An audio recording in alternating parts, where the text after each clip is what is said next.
Today marks the last day for Black History Month, and it's important to know that Black history is El Paso history. Jay Russell interviews one man who was assigned to an all-African-American Army regiment. This is his story. Welcome to a special edition of KTSN's Black History Special Online. Now, at 87 years young, I welcome Mr. Raymond Cartwright. Now, he's here to drop some knowledge on all of us. So, Mr. Cartwright, thank you for being here. It is sincerely a pleasure. Now, President Truman signed an executive order in 1948 to integrate the armed forces. And I want you to tell me about your experience at Fort Bliss during the 1950s. In May 1952, I was assigned to a segregated Army post, assigned to an all-Negro Army regiment, and at that time I completed my high school GED test and qualified for an Army school. I wound up coming to Fort Bliss for a 9-month course in radar and electronics training, and at the time I found Fort Bliss to be partially segregated and partially integrated. The anti-aircraft school students were integrated, but most of the rest of the post was segregated. There was a colored barbershop, a colored movie theater, a colored service club, a colored chapel, and etc. South Fort Bliss along what was then named Robert E. Lee Road housed the colored soldiers. When I returned to Fort Bliss again in 1957, I was newly married. The post was pretty well integrated then, but El Paso was not. In town, the only movie theater we could attend was the Fiesta Drive-In Theater, which was way out in the middle of nowhere on Mesa.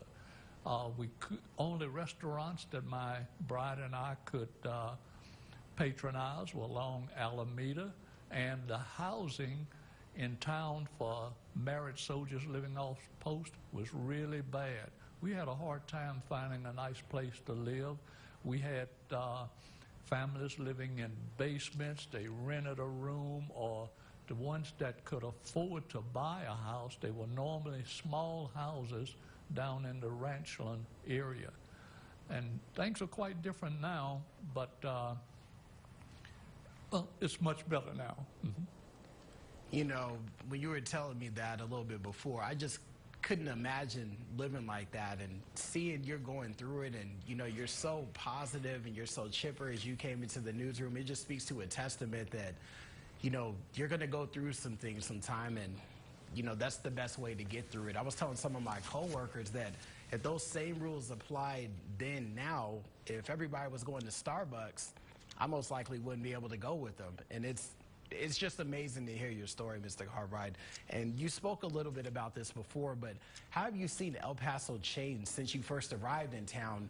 And what do you think the city could do a better job of making things better for African Americans? It's changed a lot because of an influx of new people. Like my hometown in Alabama, it was 25,000 people there when I left. Now it's almost 250,000.